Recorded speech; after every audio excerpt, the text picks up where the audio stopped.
Um encontro entre bispos responsáveis pelo setor das comunicações nas conferências episcopais de Espanha e Portugal, interessados em descobrir estratégias de comunicação mais eficazes. Portadora de uma mensagem que é de todos os tempos, a Igreja Católica enfrenta o desafio de a fazer chegar aos públicos dos dias de hoje. Nós cristãos temos uma maneira de entender a vida, uma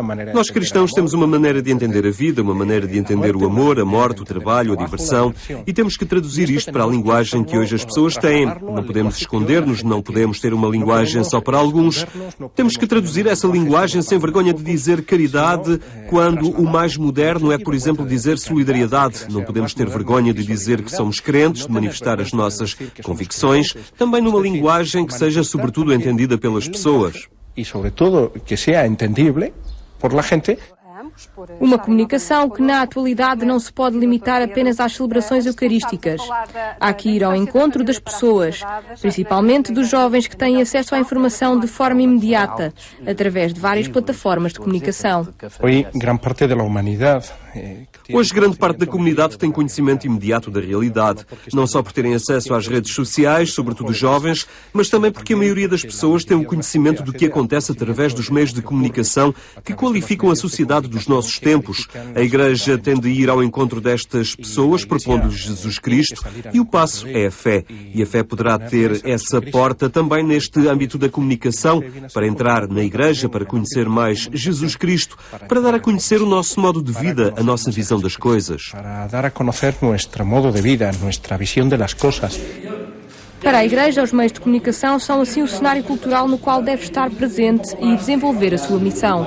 Não devem, por isso, ser encarados como meros instrumentos para a transmissão de uma mensagem. Os órgãos de comunicação social hoje não são apenas porta-mensagens, são plataformas de escrutínio. Portanto, a Igreja tem de perceber, e eu julgo que já percebeu isso há muito tempo, que mediaticamente está diante de uma dimensão de escrutínio. Os órgãos de comunicação social exigem o escrutínio, escrutinam várias dimensões da vida e também escrutinam a própria vida da Igreja. E é nesta dinâmica que se criam tensões. E a Igreja tem de se habituar a viver nesta tensão, a tensão do escrutínio. A Igreja deve estar neles com simplicidade e clareza, em atitude dialogante, tendo por isso também de se habituar à observação permanente da imprensa. Quanto mais a Igreja perceber que, na dimensão da forma e na dimensão do conteúdo, tem de estar disponível para o escrutínio mediático, mais a Igreja terá a capacidade de sobreviver a esta onda que nos parece imparável, de uma certa secularização da sociedade, e ainda bem que assim é, mas que pode, de uma forma exagerada, levar a segregar e a excluir dimensões culturais que constituem a própria humanidade, não é? E a forma como nós nos compreendemos.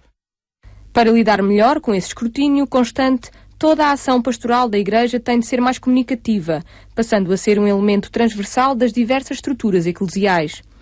A consideração eclesial da comunicação social tem, por isso, uma dupla missão.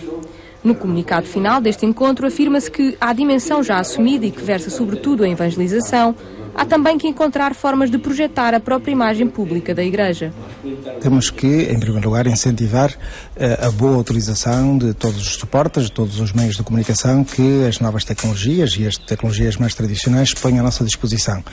Mesmo aí temos ainda, apesar de, não obstante, o muito caminho já percorrido e a qualidade do caminho percorrido, temos todos um trajeto ainda longo à nossa frente. Para além dos meios de comunicação, é evidente que a comunicação da Igreja, os meios de comunicação não se esgotam nos técnicos meios de comunicação, mas temos todas as outras oportunidades onde temos que cuidar da nossa comunicação, concretamente essa oportunidade que mais ninguém tem, que é o encontro com os nossos públicos todos os domingos e que, somadas todas as celebrações e todas as homilias, temos aí um tempo de antena que mais ninguém tem. 3 dias de reflexão e troca de experiências entre duas realidades que são geograficamente e socialmente diferentes, mas que têm muito a aprender entre si. Para nós é um momento importante porque partilhamos realidades, aspirações e também, digamos, a vocação que Nosso Senhor nos deu a todos, que é a mesma. É partilhar realidades e partilhar também as respostas a essas realidades. Claro que não vamos inventar o que já foi inventado, mas, por exemplo, aqui os nossos irmãos portugueses têm respostas que, evangelicamente, eu considero bastante mais positivas que as nossas em alguns aspectos e noutros aspectos será diferente.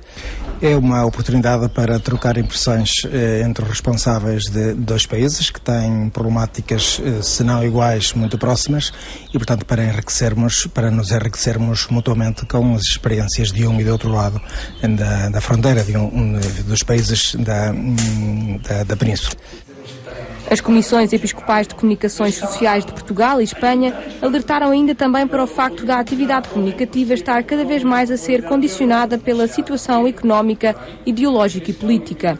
Crises essas que estão a ocasionar o aumento da precariedade e da perda do trabalho dos profissionais, com prejuízo para todo o processo comunicativo e a consequente limitação do direito do público a conhecer a verdade.